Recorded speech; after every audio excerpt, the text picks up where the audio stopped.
Deux personnes marchent-elles ensemble sans s'être mises d'accord? Amos chapitre 3, le verset 3. Tu sais, il y a des versets qui ne sont pas juste faits pour être lus, mais pour être vécus. Et celui-là en fait partie. Dieu ne parle pas ici d'un simple voyage à deux, comme deux amis marchant sur un sentier. Il parle de direction, de vision, de destinée.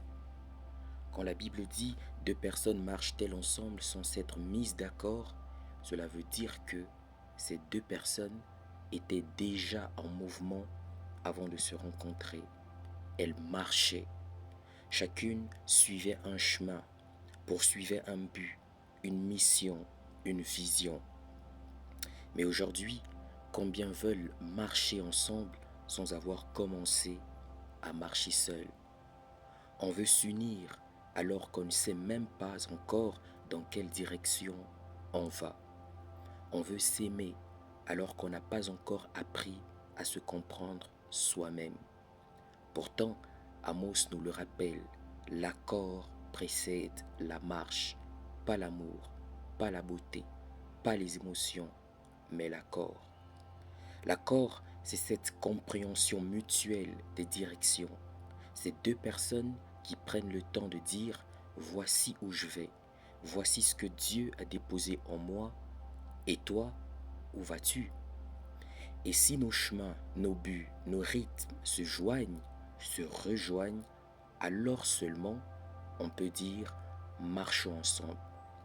Parce que vois-tu, marcher ensemble, ce n'est pas juste se tenir la main, c'est gérer les saisons, affronter les tempêtes, gravir les montagnes et surtout continuer à avancer dans le même sens.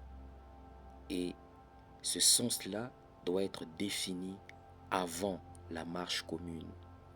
Beaucoup de relations échouent non pas parce que l'amour manquait, mais parce que l'accord n'a jamais existé. On s'est mis d'accord sur les émotions, mais pas sur la direction. L'amour peut commencer une histoire, mais seul l'accord la fait durer. Alors je te pose une question à toi qui m'écoutes. Sais-tu où tu vas avant de chercher quelqu'un pour t'accompagner? As-tu défini ta mission, ton but, ta vision? Et la personne que tu veux à tes côtés, connaît-elle la sienne? Parce que le désaccord sur la direction finit toujours par créer une séparation. Une petite histoire pour illustrer cela. Il y avait deux jeunes, David et Esther. Ils s'étaient rencontrés à l'église, ils servaient ensemble, priaient ensemble, riaient ensemble et vraiment, ils s'aimaient. Tout le monde voyait en eux le couple parfait. Mais avec le temps, quelque chose a commencé à se fissurer. David, lui, sentait que le moment était venu de se poser. Il voulait se marier, bâtir une maison, commencer une vie de famille sous la direction de Dieu. Esther, elle, avait encore des rêves à poursuivre, des études à terminer, une vision à bâtir, un parcours à accomplir. Elle aimait David, oui, mais dans son cœur, elle savait qu'elle n'était pas encore prête pour ce genre de stabilité. Alors l'un voulait déjà s'arrêter pour construire, pendant que l'autre voulait encore marcher pour découvrir. Et tu sais, dans la vie, deux personnes peuvent s'aimer profondément, mais si leur direction ne s'accorde pas, leurs pas finiront par se séparer. David et Esther se sont quittés sans haine, sans cri, sans scandale, juste avec la douleur de deux cœurs sincères qui ont compris que l'amour ne suffit pas quand les visions ne s'accordent pas. Alors avant de chercher quelqu'un pour marcher avec toi, assure-toi de savoir où tu vas. Parce que Dieu ne bénit pas des couples qui se plaisent seulement, il bénit des couples qui s'accordent. Amos 3.3. Deux personnes ne marchent point ensemble sans s'être mises d'accord.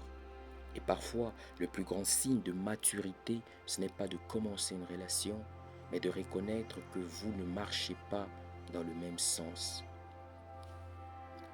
Marcher seul, marche seul.